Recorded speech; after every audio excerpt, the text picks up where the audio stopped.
Setiap manusia telah Allah tetapkan rezekinya. Apa yang dimaksud dengan rezeki yang mencari-cari kita tadi? Fadlullah. Apakah berarti Allah menambahkan rezeki kita dari yang sudah ditetapkan? Baik. Pertama kita jawab dulu pakai Quran dulu. Rezeki sudah ditetapkan. Betul. Ada di Quran surah ke-51 ayat 22. Posisi paling kanan di pertengahan ke bawah sedikit.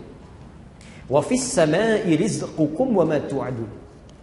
Wa fis samai, dan di langit itu rizqukum, rezeki Anda telah ditetapkan. Wa ma tu'adun, dan dijanjikan oleh Allah akan diberikan. Rizki kita sudah ditetapkan dan dijanjikan akan diberikan. Jadi mustahil ada manusia yang lahir ke muka bumi ini tidak memiliki rizki, itu mustahil. Ya, mustahil. Bahkan kata Nabi telah ditetapkan sebelum kita dilahirkan. Ya. Kalau Anda lihat yang paling gampang di Al-Arba'in An-Nawawiyah, posisi hadis nomor 4 dari Abdullah bin Mas'ud. Di kitab terjemahan posisi paling kiri, ya. Inna ahadakum yujma'u fi batni ummihi 40 yawman nutfah. Setiap Anda diciptakan, dibentuk oleh Allah di perut ibundanya 40 hari pertama baru berbentuk nutfah, percampuran antara spermatozoa dengan ovum.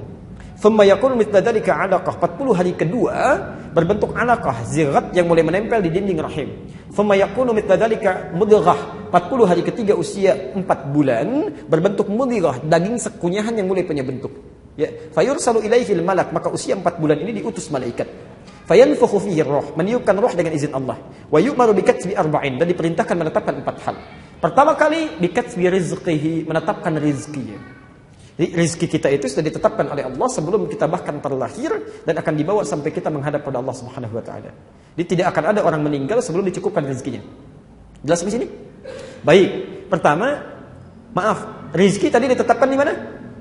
Di langit. Kita hidup di mana? Di bumi. Masya Allah, maka rezeki itu mesti turun ke bumi. Ya kan? Mesti turun ke bumi. Karena itulah kemudian Allah turunkan rezeki ini ke bumi. Al-Baqarah ayat 29. Posisi paling kanan di sebelah bawah. Huwallazi khalaqa lakum ma fil ardi jami'a.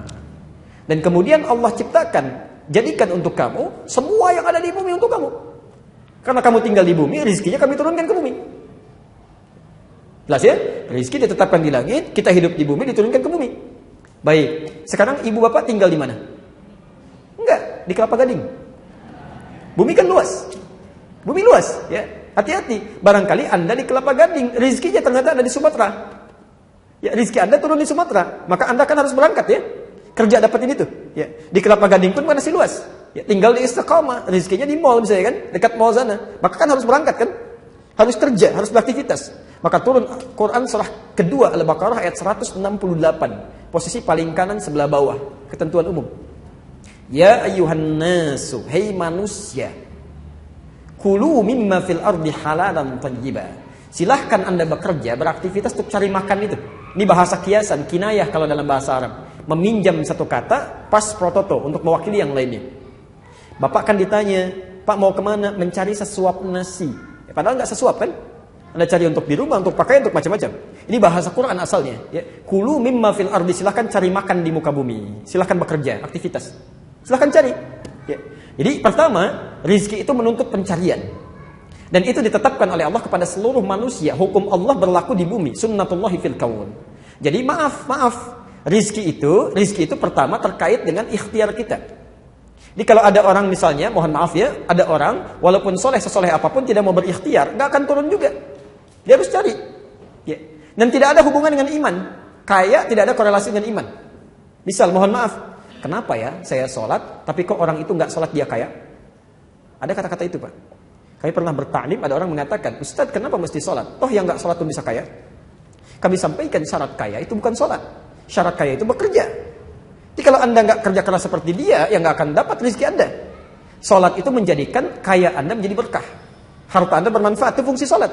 Dan bisa mempercepat kalau sholat Anda benar. Ya.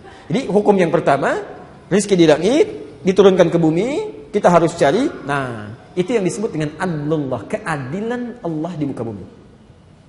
Tapi kita bertanya, ya Allah, kita kerja, dia kerja, kita sholat, dia enggak. Masa sama? Apakah ada perbedaan? Ada. Allah akan percepat dia mendapatkan tanpa harus lelah mencarinya. Maka dipindahkan ayat untuk orang beriman. Dia kerja, dia beriman juga. Quran surah kedua di surah yang sama, Al-Baqarah ayat 172, pindah ke kiri di pertengahan. Paling atas, lihat ayatnya. Kita mau berakhir di sini, sebentar lagi ada masuk asar ya.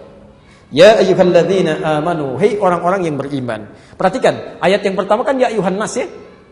Kalau manusia itu, maaf, mencakup orang beriman saja atau umum? Umum, mencakup non-muslim juga.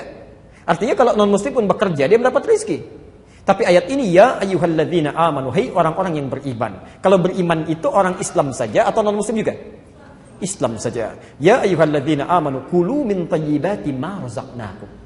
Silahkan dapatkan rezeki yang telah kami sediakan. Bukan kita yang capek mencari, tapi Allah yang sediakan. Tapi yang menarik, perhatikan. Ketika Allah meminta mencari rezeki bagi orang-orang umumnya, manusia umumnya, kalimat halal dan thayyibnya muncul. Halalan thayyiban. Tapi ketika meminta pada orang beriman, kalimat halalnya dibuang. Tinggal thayyibnya dan dijamakkan bentuknya. Thayyibat. Kenapa halalnya dibuang? Karena orang beriman itu imannya akan menuntun dia mencari yang halal. Jadi kalau ada orang beriman mencari yang haram, itu tandanya ada yang salah dalam imannya. Ada yang salah dalam imannya. Dan kalau Anda selalu mencari yang halal, sekalipun sedikit, maka Allah akan tambahkan berkah di dalamnya, menjadi banyak. Lihat, kalimat tadi halal dan thayyibah. Halal, thayyib, thayyibnya tunggal. Nanti kita bahas dengan rinci saat masuk ayat ini. Thayyiban itu bentuknya mufrad. Mufrad itu tunggal, satu. Jadi kalau orang-orang tidak beriman, mendapatkan rezeki sebanyak apapun, kelihatannya sedikit. Satu aja kecil. Kecil. 1 miliar kecil aja, 10 miliar sedikit aja. Makanya dibuat capek, kerja lagi, dapat, tapi kelihatan seperti kecil, nggak ada kenikmatan. Tapi orang beriman, thayyibat, dijamakkan bentuknya oleh Allah ingin memberikan pesan. Kalaupun kamu dapat kelihatan sedikit, tapi kami berikan berkah di dalamnya. Masya Allah. Diberikan 500 ribu, sebulan gak habis-habis. Mau makan, temannya traktir. Pengen buah dari desa kirim. Masya Allah. 500 ribu gak habis-habis. Orang 50 juta 3 hari habis. Masya Allah. Apa yang salah? Nggak ada keberkahan. Bapak pilih mana? 500 ribu berkah, 50 juta tidak berkah. Jangan katakan 50 juta berkah. Itu nggak mudah. Ya?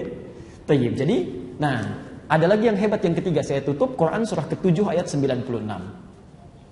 Ini belum nyari, sudah turun. Dan kita tutup di sini. Belum nyari, sudah turun. Kalau yang tadi kan masih nyari ya? Nyari, dimudahkan. Yang ini tidak. Belum nyari, Allah sudah dekatkan. Siapa dia? Walau anna ahlal qura amanu wattaqau la fatahna 'alaihim barakatin minas sama'i wal ardh. Tadi rezeki ada di mana? Langit. Nyari di mana? Di bumi. Sekarang perhatikan. Walau anna ahlal qura. Kalaulah satu penduduk kota, satu penduduk negeri, jangankan satu orang, sependuduknya, dia beriman kepada Allah, dia tingkatkan takwanya. Dia kerja, dia sholat juga, dia kerjakan sunnahnya, dia puasa sunnah, masya Allah. La fatahna alaihim, kami akan buka untuk orang ini barakatin, pintu keberkahan rizki, masya Allah, minas sama'i wal ard, langit dan bumi. Barakatin minas sama'i wal ard, di langit, di bumi dibuka.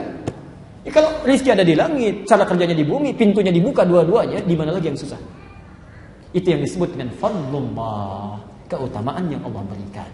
Jadi kalau pengen silahkan tunggangi ayat-ayatnya, praktekkan dalam kehidupan, dan semoga Allah memudahkan kehidupan kita semua. Dan tidak cukup dengan amin, harus dipelajari dulu, praktekkan dulu, baru kemudahan itu akan didapatkan.